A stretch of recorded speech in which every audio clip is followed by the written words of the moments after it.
Welcome to How to Build a Thriving Network. My name is Sharon. I am your fireside chat host for the day. Thank you to GA for hosting us. I work with Freelancers Union. We are a nonprofit based here in New York. We support 300,000 members nationwide, all of whom are freelancers, entrepreneurs, small business owners, and we provide resources and opportunities for networking for you all across the country. I'm joined today by two fantastic freelancers who are experts on this topic. We have Justine Clay and we have Allison Leipzig, and they will introduce themselves to you now. Well, hello, my name is Justine Clay, and I'm the founder of Pitch Perfect Presentation, and I'm a business coach for creative professionals and freelancers. So my mission is to really help people align with their unique gift, to articulate that effectively to their ideal clients, and to work with their ideal clients and get paid what they're worth.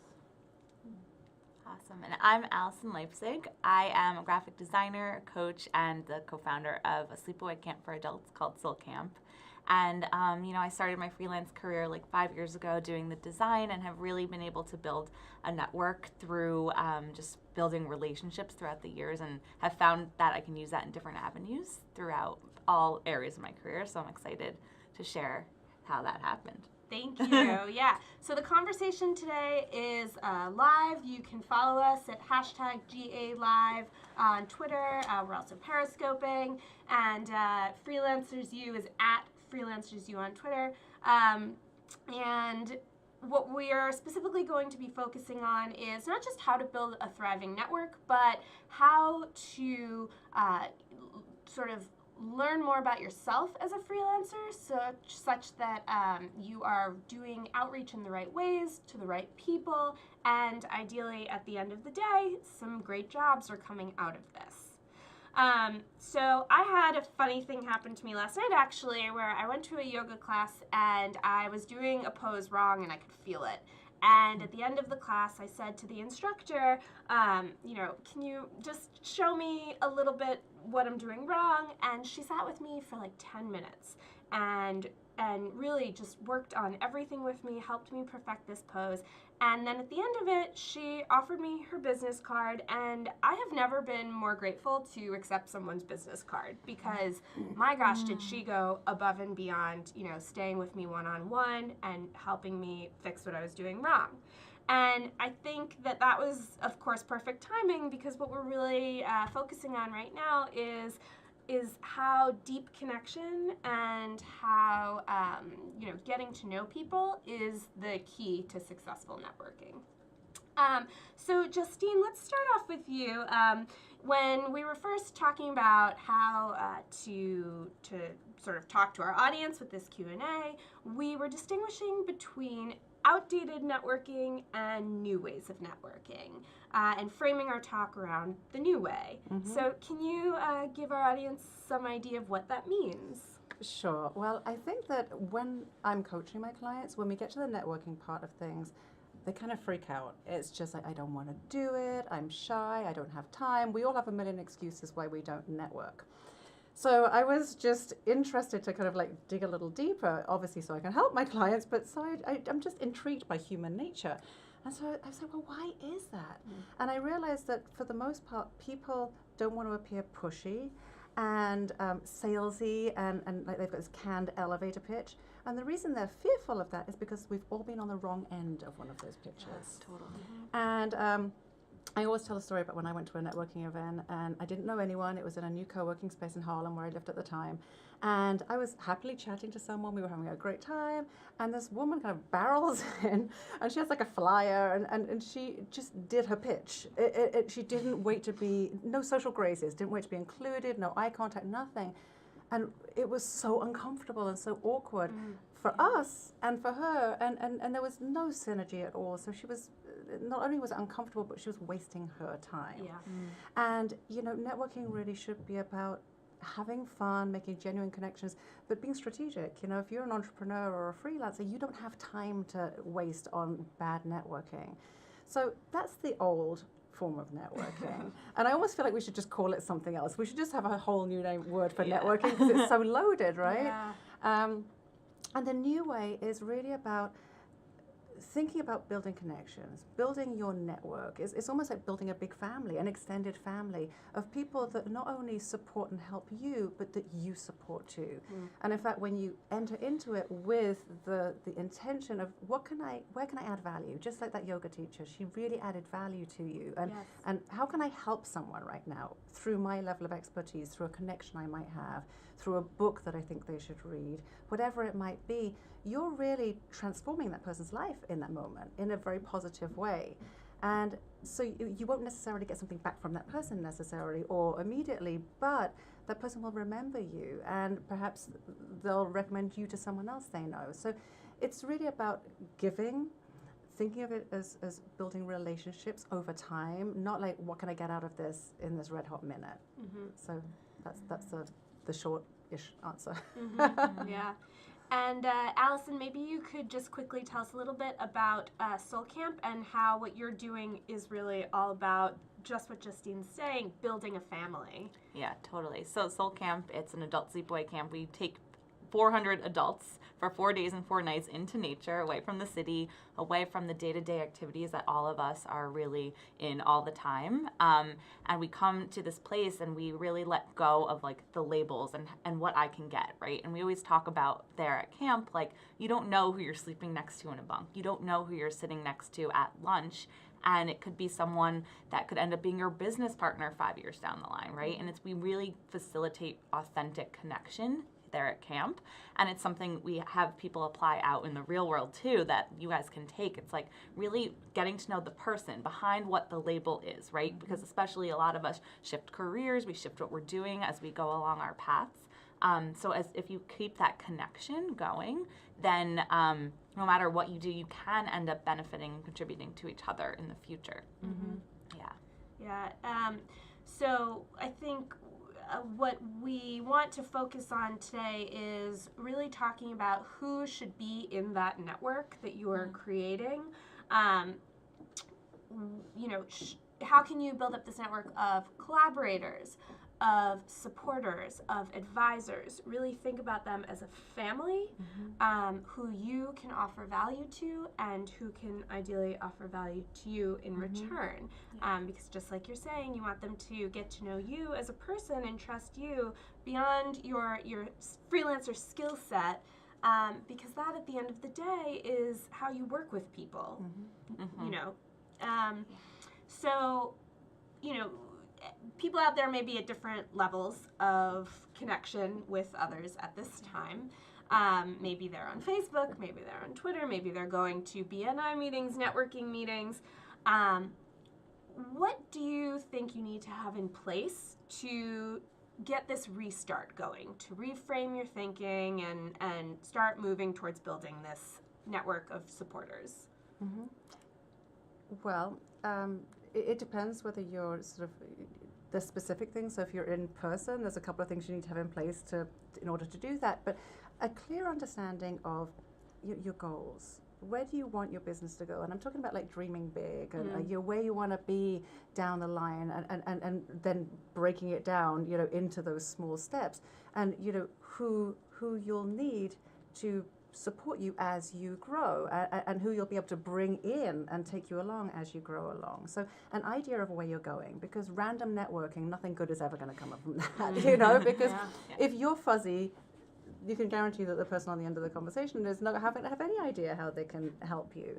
So clarity around where you're going, clarity around what you do and how you benefit your clients, why you're different from other people. And that's not being boastful or braggy, that's being clear. And when you're clear, you're doing the person listening to you a huge favor. People always resist coming up with a pitch, I don't call it an elevator pitch, but they resist coming up with a pitch because they feel like they're being pushy and that's somehow inflicting something on someone. And talking about reframing, you're doing the work ahead of time to sift through all of the experience you have, all of the expertise you have, all of the things that bring you passion that you can really help other people with, and you're putting that together in a very concise statement so that the other person can really clearly understand it. So you're giving them a gift in doing that. So I would say some form of a pitch, whatever you want to call that, and a very clear idea of who your ideal client is. Who do you benefit? Who do you serve? And when you know who those people are, you know where to find them. You know what their challenges are. You know how to speak to those challenges, so that when you get to the end of your conversation, not your pitch, your conversation, they say, oh, I need to know more. Just like with this yoga woman, you're just like, next time I'm doing yoga, I'm going to her.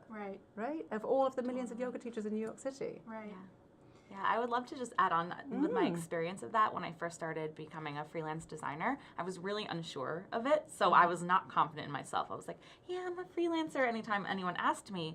And I started, realizing I was so uncomfortable in those conversations that I needed to shift something within myself. And once I did that and started getting really clear in like what you're saying of what I did, so I decided I wanted to merge my passions of design and health and wellness. So I said, I do graphic design for health and wellness professionals, and I could stand in that. And then all of a sudden I started noticing people connecting me. Oh, I know someone who's starting a health coaching business. Oh, I know someone who's doing this. And I started being referred by a lot of people because I was clear. Like they were able to help me instead of me being like, yeah. So I think what you're saying is spot on. Yeah. And it inspires confidence in those people too. No one's going to recommend someone that isn't confident and what they can offer. Right. Yeah. So I think that is great. And look how simple that was to just say, easy. I help health and wellness people, I brand them. That's a very simple statement. That's not it's not rocket science to come up with that. So and the results were amazing for you. Yeah, definitely. Right. So we're sort of going into 3 different pieces very quickly, right? We're talking about the first step is even just as basic as redefining your idea of what networking is to begin with. The second step being knowing yourself and having a really clear idea of what your goals are and your passions are, and then figuring out how to express those things.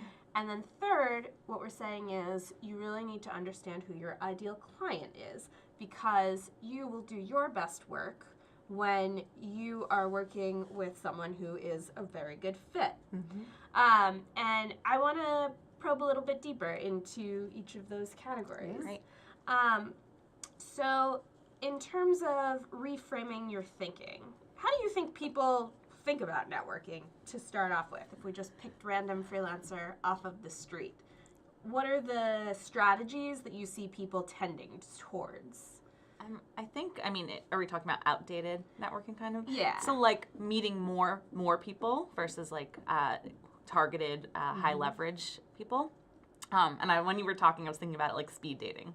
Someone, right? Like you were sitting there, I need to meet this kind of person, this kind of person, this person, and really like trying to define what that is before even really getting to know the person. So I would say. Yeah. And also that sort of, rushing into an event, looking around, seeing like, what can I get out of this, throwing as many business cards out as you can. It's really just really misguided, rather than just coming in, taking a breath, looking around the room, starting a conversation with someone, knowing the basic kind of etiquette of networking. Don't monopolize someone all the time. Don't let someone monopolize you because they're finally glad to have someone to talk to. Allow people to move on, keep moving yourself, be gracious, all of these things. So I think that's sort of that outdated, and also I think that a lot of people just really won't do it because of the outdated feeling, because they fear that they're going to feel uncomfortable or awkward, or they're going to be standing on the edge and no one's going to talk to them, and it's uncomfortable for even the most sociable person to walk into a room full of people you don't know, and to just walk up to someone and say, "Hi, my name's Justine. What's your name?" It's tough. So that's you can see why, if you have the choice of going to a networking event or going for a drink with your friends that you know really well, why that will a lot of times win out. Yeah, I think we tend to think of networking, especially in-person networking, as short moments where we have this sort of burst of talking to someone and then we're on to the next person. And I lead a lot of workshops and events, and I always stay after and I always talk to people, but there's always a very long line of people waiting to talk to me. And very often after we do talk and they hand me their business card, if I don't follow up with them, I never hear from them again either. I would say that's with a majority of people, as if, they think to themselves, oh, well, I gave her my pitch and she didn't like it, so that's that. That's amazing to me. Yeah. there was something that a mentor of mine said, and I've always remembered it. She said, once you've kind of found your tribe, and I know it's a little bit of an overused word, but I kind of like it because it feels more modern, than your network. That once you've kind of found your tribe and you start sort of orbiting in the same circles. So I met Allison. We were both invited to be on a panel, so we were invited separately by someone who didn't know either of us. And then we immediately knew we would have a lot of people in common. And it turns out that we did, and we kind of run in the same circles. And then when this came up, I was able to say, oh, well, to recommend Allison to bring in because of the Soul Camp and all of this. So that's kind of a great example of how we only met, a month ago or something. So and one time. Right, exactly. But because there was that connection of the circles that we both are in, and the kind of solidity of that. So you kind of want to be in those small circles in a way. So wherever you go, you're seeing like the same people again and again and again in different places, because you almost want someone to say, oh, you're everywhere, in a good way, right? Because then you've got those repeated touch points with people. Each time you get to say, oh, how was your vacation? I saw a picture on Facebook, because since you've connected with them, I saw you, went to Soul Camp, how was that? And, so you deepen your connection and understanding of them and what they do, but just them as a whole person. And that's when it becomes fun, because you go and you're like, I want to see my friends, Morgan Stanley breakfasts, I go to those, they're great, they're full of creative people, and I always look forward to them, even though they start at 8:30 in the morning, because I know I'll see those same faces that I don't see, in my day-to-day life, especially when you work on your own, so it's a great way to kind of tap in. So you want to feel that repetition, feel that familiarity, rather than that always a cold event, which is...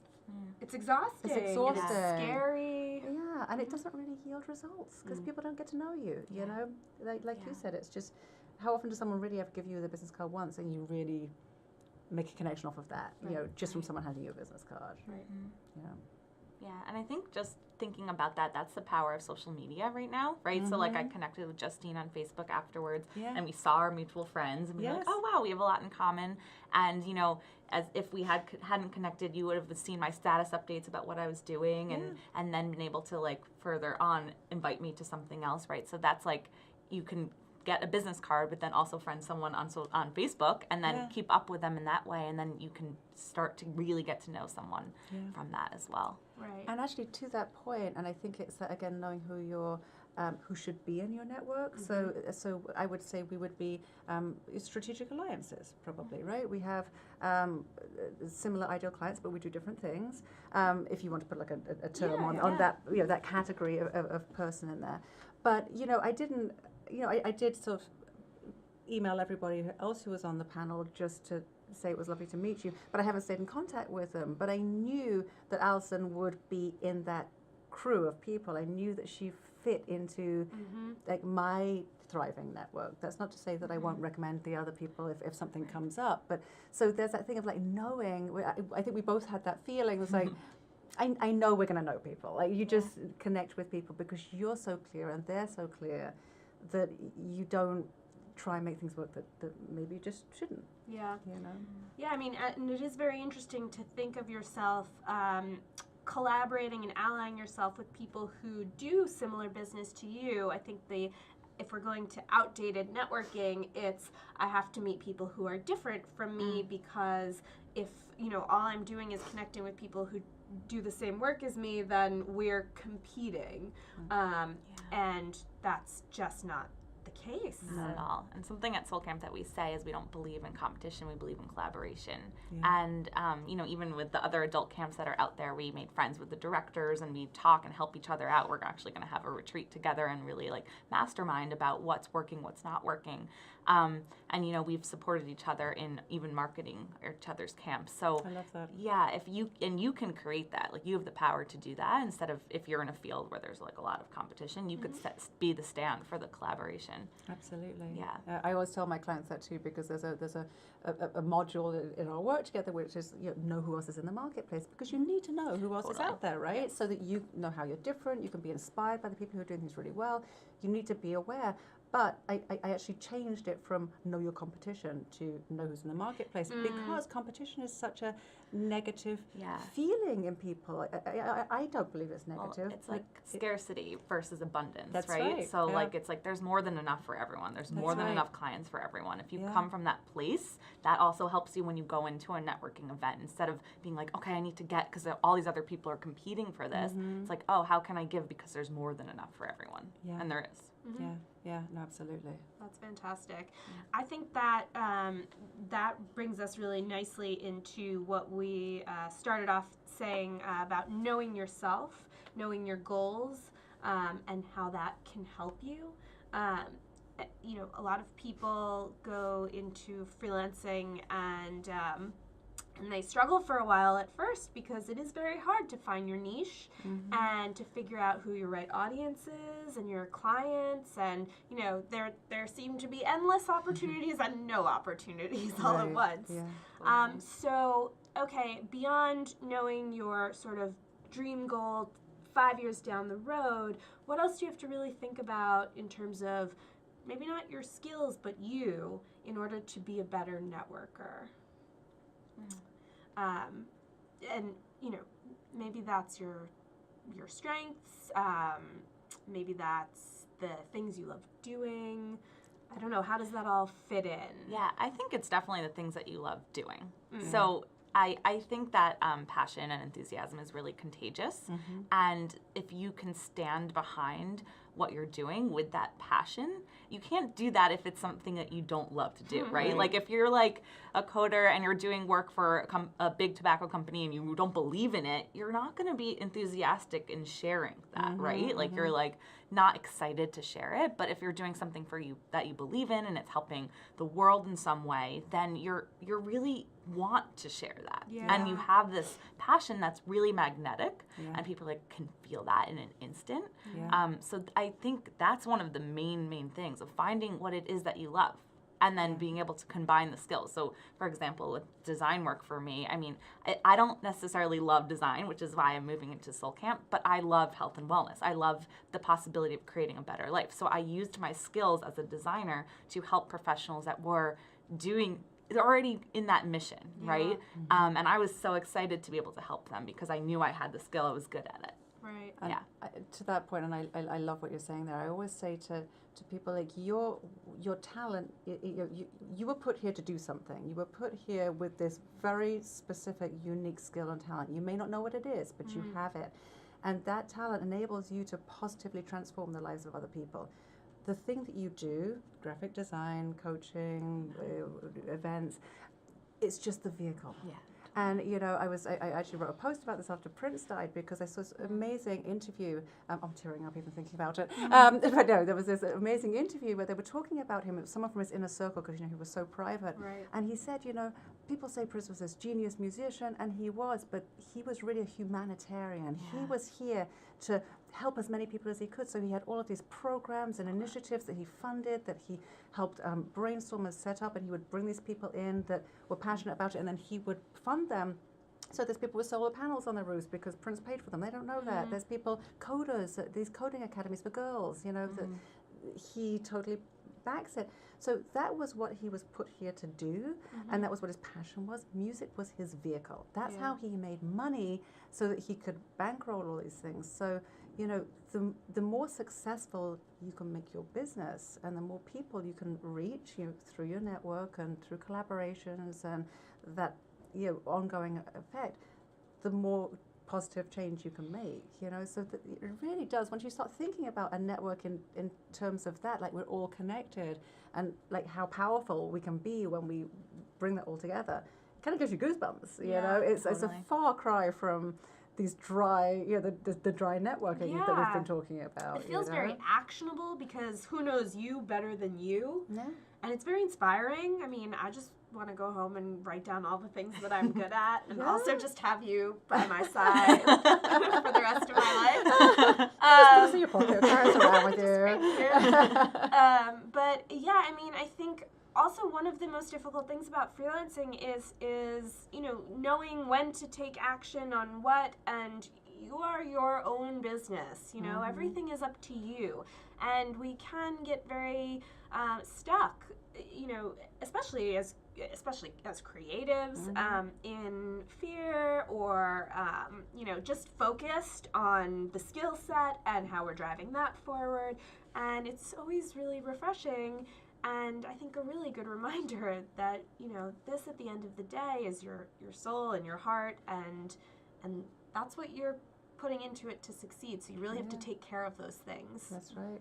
That's right. And to invite people in that support that and will take care of that too. We'll honor that. We've all had people that have come in and out of our lives. And even the negative experiences taught us something, right? That, one of the things that I learned earlier on in my entrepreneurial career was that integrity was really important to me. And, I use that as my benchmark in business to say, am I in integrity right now? If it doesn't feel right, it's not.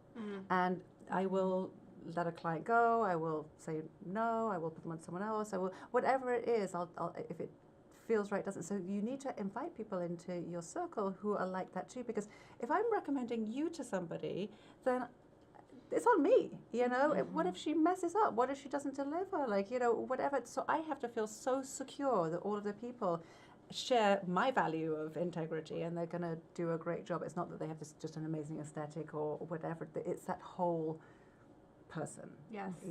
And because we are, people work with people. Yeah. Not titles. Actually, I think that segues us very well into talking about how do you know your ideal client and why is that important to know? Because, right now, for instance, Freelancers Union is, we're working on an advocacy campaign. It's called Freelance Isn't Free. And we are working alongside City Council to create this incredible bill that will help protect freelancers against non-payment.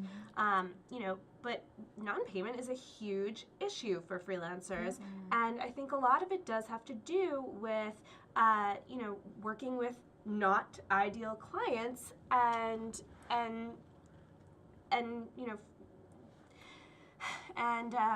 not that you're not thinking about your integrity, but it's hard to get jobs, Totally. And so sometimes you need a job last minute. Sometimes contracts just aren't part of the industry, but we want to see freelancers succeed, and we want to see them get paid. And I think that thinking really deeply about integrity and your ideal client is hugely connected to that.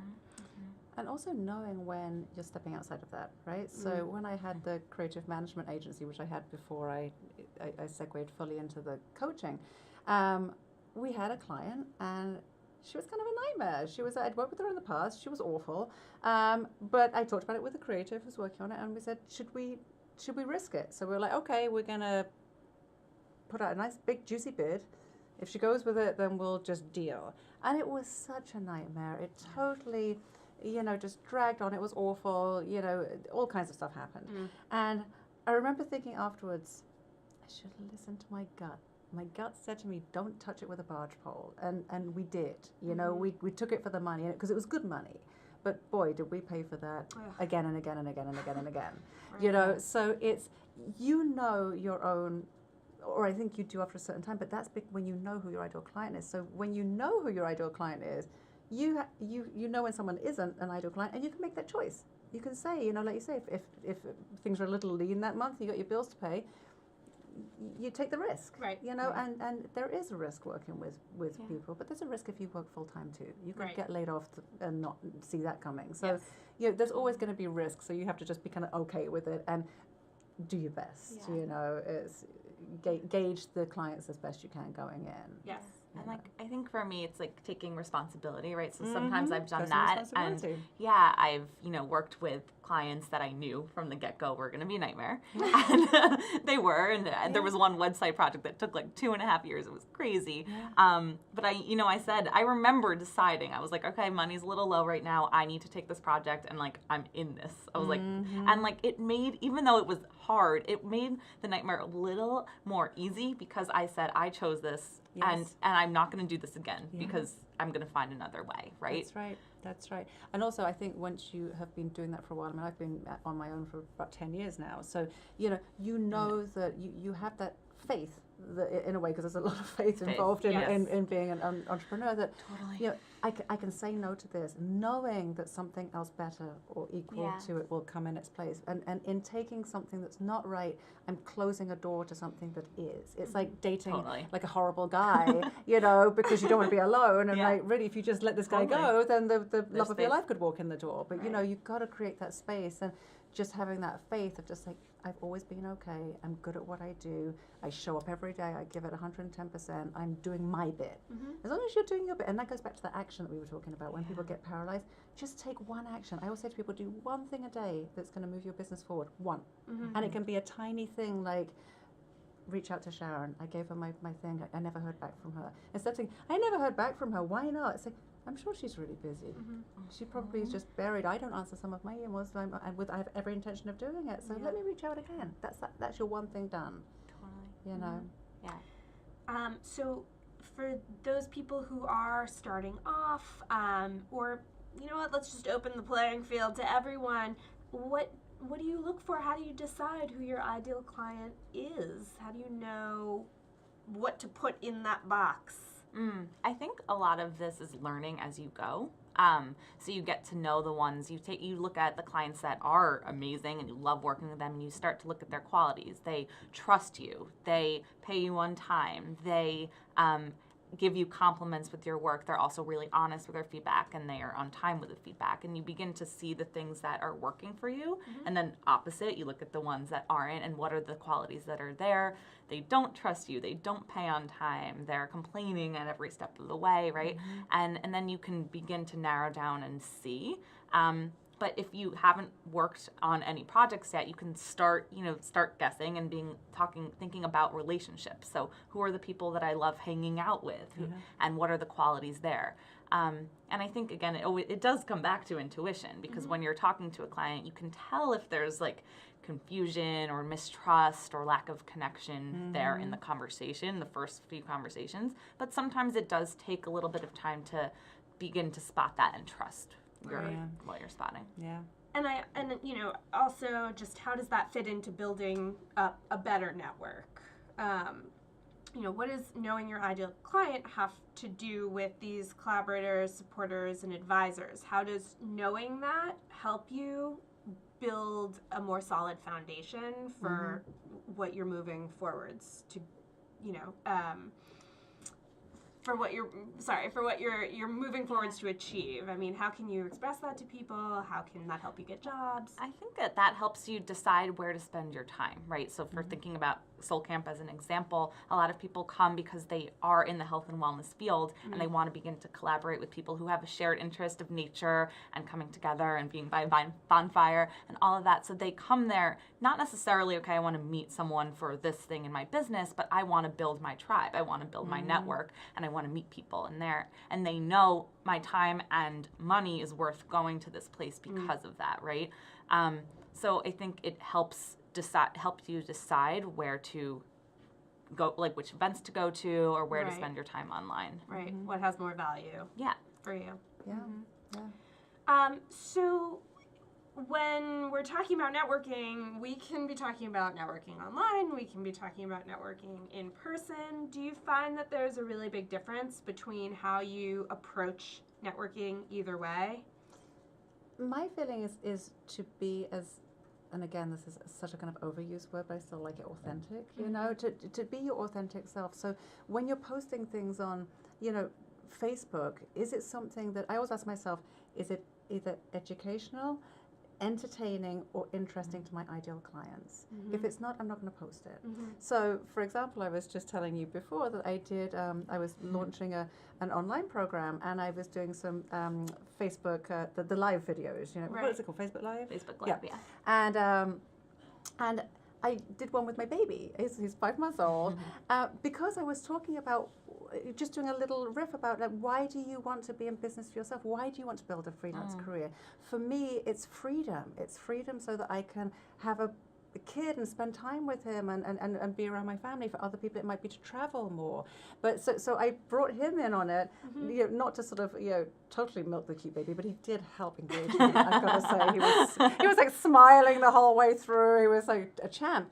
But, you know, when it's relevant, just bring your whole self to it. So if you're really into, cooking or something, and you want to share recipes or a little video of something you made, or whatever it is, bring your whole self to it, and the things that you're interested in that are shared interests. So there'll be some things that tickle me, and I think, oh, that's really great, and I'll ask myself, is it interesting, educational, or entertaining to my ideal clients? Mm-hmm. If it's only entertaining to me or interesting to me, I don't post it. Right. So you're editing, but still being very transparent. And so to me, I think there's no difference in online or in person when you approach it that way. Just bring yourself to it, but in a way where it's really about the person you're talking to, more than it is about you and what you want to be sharing.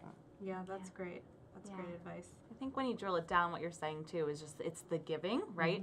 So in person, it might look different because you're connecting with one person, right? And then online on Facebook, the way I use it, I don't necessarily surf and like try to connect with individual people. I'm just sharing what's up for me, how I want to inspire, motivate, and then I allow people to witness and come to me. So it's in a way more passive, I guess, because it's not like I would stand in a room and put an say an inspiring quote, right? I'd like to see that. We'll try it later. But on social media, that's something that I do, and then my ideal clients are more attracted to that content. So that might be one difference. Yeah. And also knowing you're not going to be for everybody. Yeah, that's important. That's tough. Yeah. It's tough, I had one guy that kept emailing me. He had participated in free webinars, he was participating in my newsletter, all of these things. And he was this old guy. And he basically kept emailing me to tell me that he agreed with some things, but he really disagreed with me on many things. And he wanted to have a fight with me, basically, about the things that he didn't agree with. And I was just like, you know what? You're not an ideal client of mine. Unsubscribe. I unsubscribed him because he said, I might unsubscribe. I don't know. And I'm like, let me do it for you. Because in the end, it's like, I don't need people in there that don't resonate with me. And I'm not going to be for everyone. And that's cool, But then I'm also not going to waste my time trying to, placate him or give him what he needs because it's impossible. Right. So, let someone else. They are someone else's perfect client. Yeah. No, I love the idea of when someone makes one small move towards you, you embrace them, right? And say, yes, welcome, and let's But here are the house do rules. this. Right. Well, here are the house rules. Totally. Right. But Mama bear. I think that's great. Putting out one post and responding to the people who respond to you makes a lot of sense. Absolutely. So do you, in your work with clients, do you offer strategies for how they can start getting out there that are maybe more tangible, like try going to X or try starting to do this online?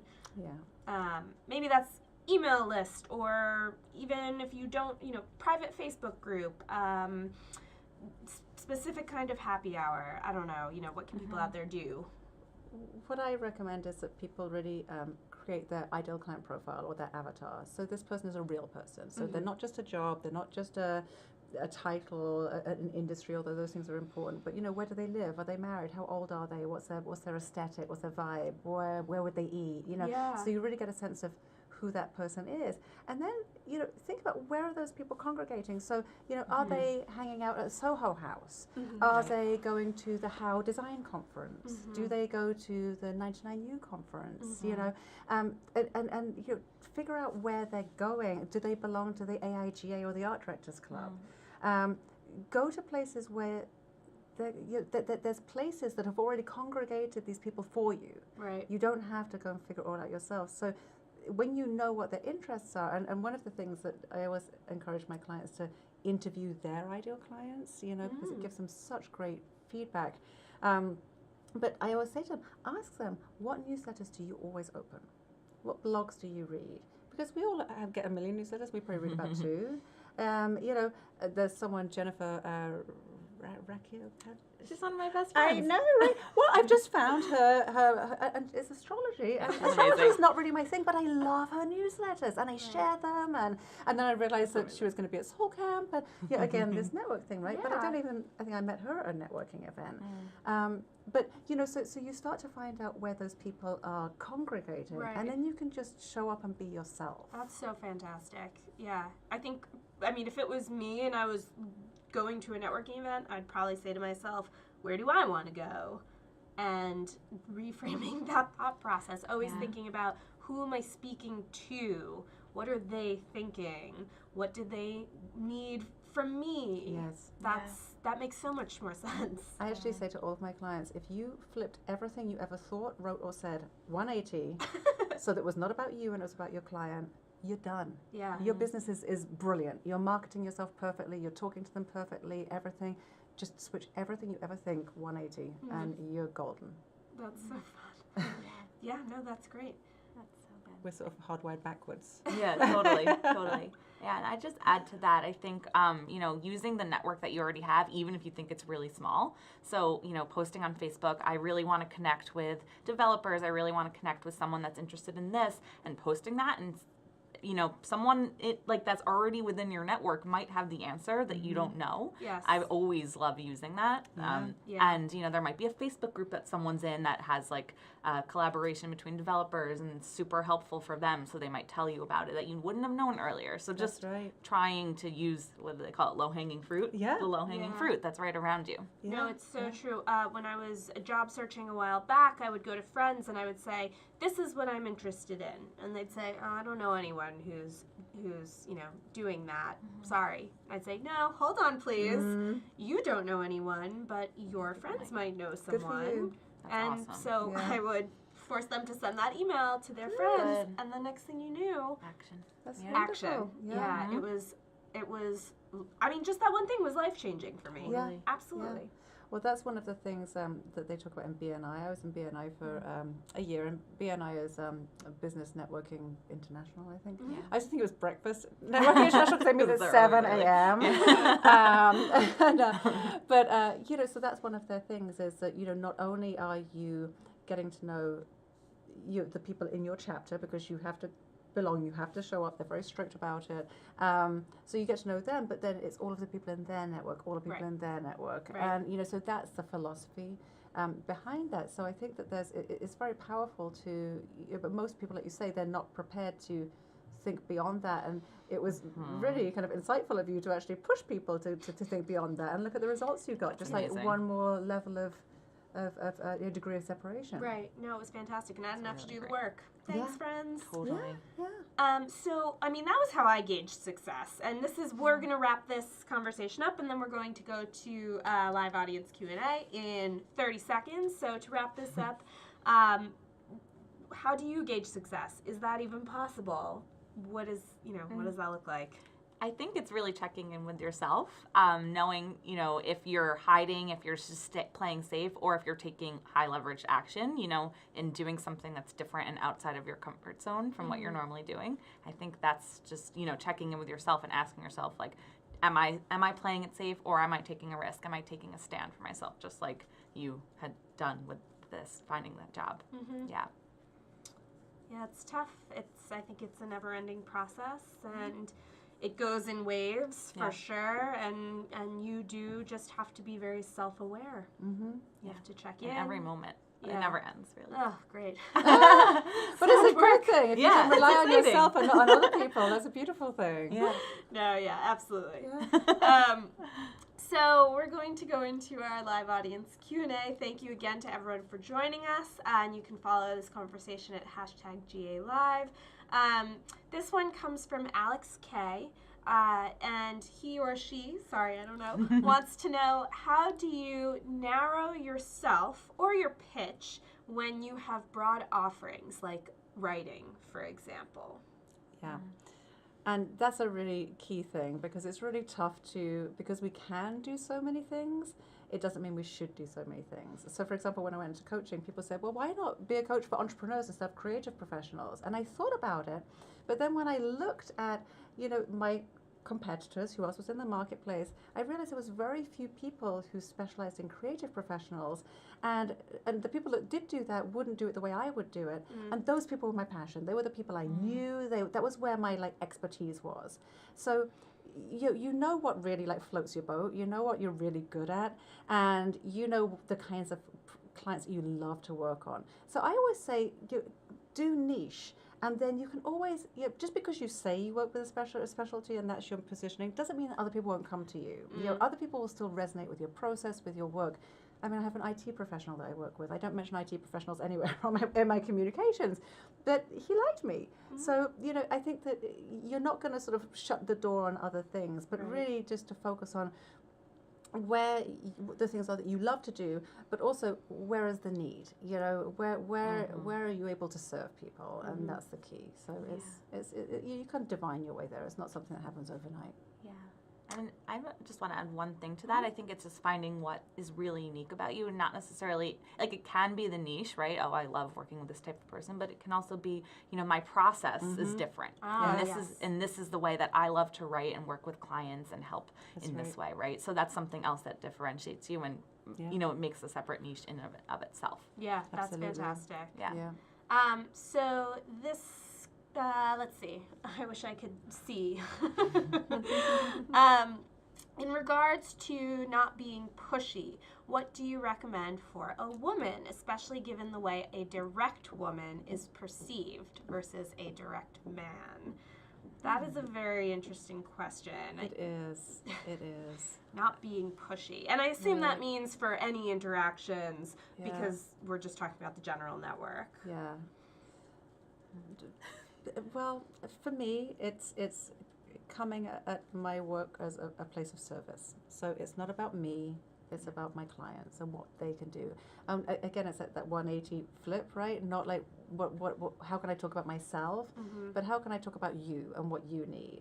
And when you approach things in that way, it's very hard to come across as pushy or overbearing, because the energies are just conflicting, know? You can't be that way. So I think that when you think in that way, you're not going to be perceived that way. And again, being authentic, just being real, being in a conversation. Do your friends think you're pushy and overly direct? Probably not. They probably think you're awesome because you are. So it's be the way you are in networking events as you are with your friends, with your family. See it as a conversation rather than I'm trying to tell you something, and then it can't possibly be pushy. Right. And it's like a way of being, right? So for me, when I think of someone who might think that they're pushy, it could be that they're afraid of being powerful. So really like thinking about the way of being, like showing up in a conversation as powerful and giving, right? Yes, like you can stand in your power and say, this is what I have to offer, and not be pushy about it. Not trying to convince someone. It's just saying, yes, this is who I am. This is what I'm great at. And also that feeling like I'm okay with not being for everybody, and that takes a lot of pressure off you to try and you're only pushy if you're trying to make something happen that really shouldn't be happening, right? So and some people might think you're pushy, right? Like you can't. Sometimes we can't control, and that's also okay. And it's what they're saying. What other people think of me is none of my business. I love that. It just it lets you off a lot of hooks, Totally. It's, or a lot of self-doubt. Yeah. You have to do that for yourself too. Yeah. So what are your thoughts about LinkedIn for networking? Is it worth upgrading to LinkedIn Premium? You know what? I don't think so. I've tried LinkedIn Premium a few times. Sorry. It just never really brought me that much benefit, but I do use LinkedIn, and a lot of people find me on LinkedIn. So I find it really great, but for me, the free version is perfectly fine. But again, it's that checking in with yourself. We were talking about what's successful and what's not. Try it. It's not like they're going to lock you in for a year. Try it for a few months. Yeah. It's $10 a month. It's not going to break the bank. And see, is it making a difference? Are you utilizing it? Is it something that's naturally aligned with your efforts? And I like to post there. So it's something that I kind of enjoy being there a little bit more now than I used to.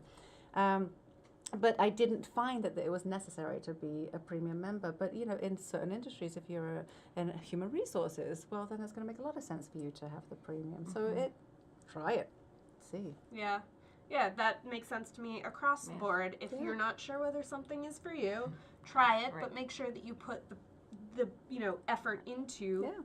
trying it as fully as possible. Give it a few months, you Yeah. know, it's and see. Mhm. Yeah. So this comes from Neil.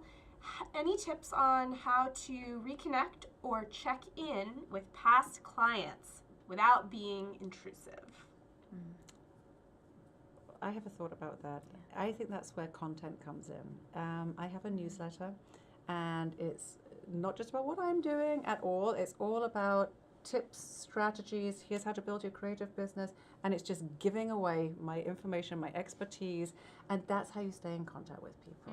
By sharing things with them that they are interested in that will help them build their business. An article, a lot of times I'll send a clipping of. I was in a doctor's office one day, and there was a photo with a thing on it that I sent to one of my clients because I knew that was something that we'd been talking about really recently, and she was like, "I love this. This is great," So always be thinking, what can I share that is interesting? And that keeps you front of mind, right? And then, of course, you can definitely do the direct check-in as well. I'm a big fan of those, because people are busy and we think that everyone just wakes up wondering what we're doing, and they're not. They forget. So I check in every few months. Hey, just wanted to share a new project I worked on, or this live stream I was a part of, or whatever it is. Thought you might be interested. Anything going on? Anything you need help with? Just be genuine. Check in. It's good. So indirect and direct, I think, is a good mix, and you don't feel like you're always like knocking on the door. Hey, Yeah. Totally. Yeah, I find it so helpful when I share something direct from a conversation that I picked up on. Like, so let's say someone's a fan of the Yankees and you see something that's really exciting about that's going on in baseball. You can share something I thought of you. Yes. I just wanted to share this with you, and then they feel like they just get Special. such a positive response. They remembered me. Oh, this person's of quality and they're genuine. So that's like a really powerful way. And there's little things you can do as well. When I was an agent, I had a lot of clients and talent. I would, if we would say one of my clients had a baby, I would like say, oh, what's the baby's name? And I would write it in my notes, in their contact information. Yeah. So when I would email That's them good. back 3 months later, I'd say, how's Felicity doing? Ah, Or, I'd send a that's a nice card touch. when they had the baby or something. And people just really appreciate it. And it's not, it's not being manipulative. It's being kind and thoughtful, right? And it's just, but it's a way where they just think, oh, and it helps you stand out, So again, it's being thoughtful to the other person. What would be meaningful to them in their day when they've got people just asking them for stuff all the time. How could you give something, in that too? Yeah, fantastic. This is from KP. For first-time freelancers, where should one start to build their tribe? What is a good introductory approach? Funny enough, I feel like that goes back to what I did with my friends. Yeah, I think that's great. Another thing I think is joining somewhere like Freelancers Union. You guys have great events. They've got Spark events. They've got all these things going on. There's the hives. There's all these places where you can interact with your fellow creatives, and it's broad. So I would. You can also get resources and stuff there. So I would say find maybe an association that caters to your kind of people, and participate. Show up. Coming from Renee, as an introvert, how do you know what's considered helping? How do you bridge that gap? I can speak to this. I a knew little you would bit. be able to. This one's Because I am actually, surprised. You might be surprised by this, but I consider myself an introvert. I forget what the exact question is, but I feel called to share. Just you can stand in that introvertedness, like you can know that about yourself and show up in the way that feels right to you. So, as an introvert, you might not be the person that's meeting every single person in the room. You don't necessarily want to be the center of attention, but you can show up and say, okay, like to any event, and you're going to have to push yourself a little bit if you're wanting to create results. But you can connect with one or two people. You can say, I want to make a genuine connection with at least one person. And that's the goal. Of any place you go, right?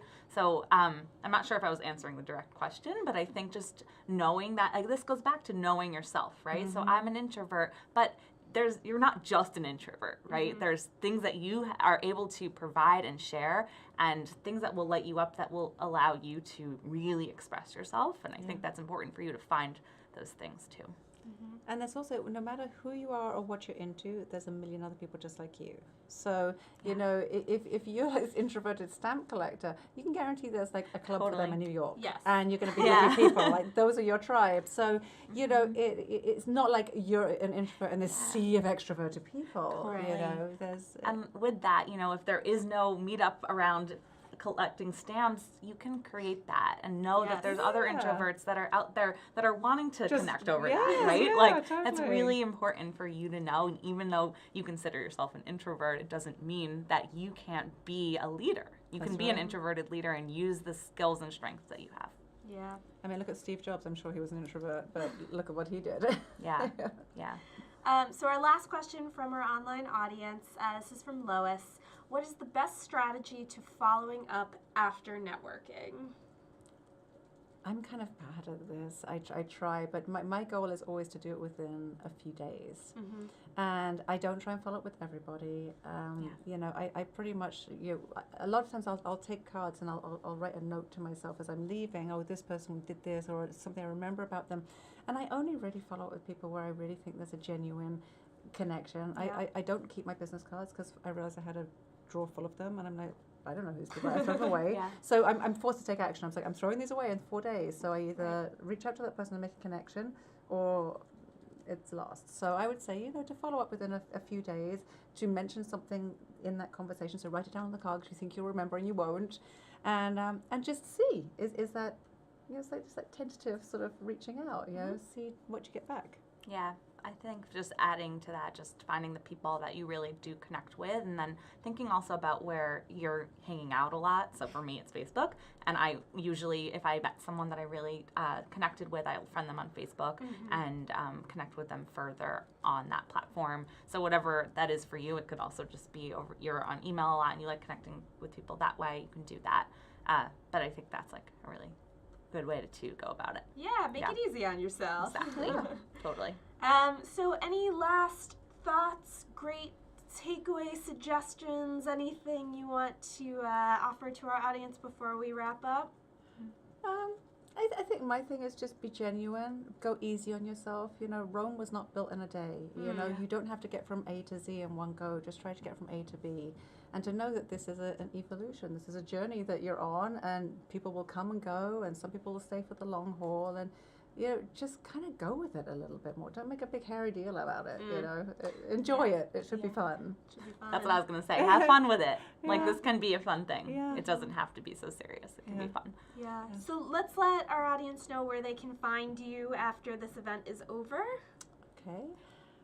Okay, pitchperfectpresentation.com is my website. My name is Justine Clay.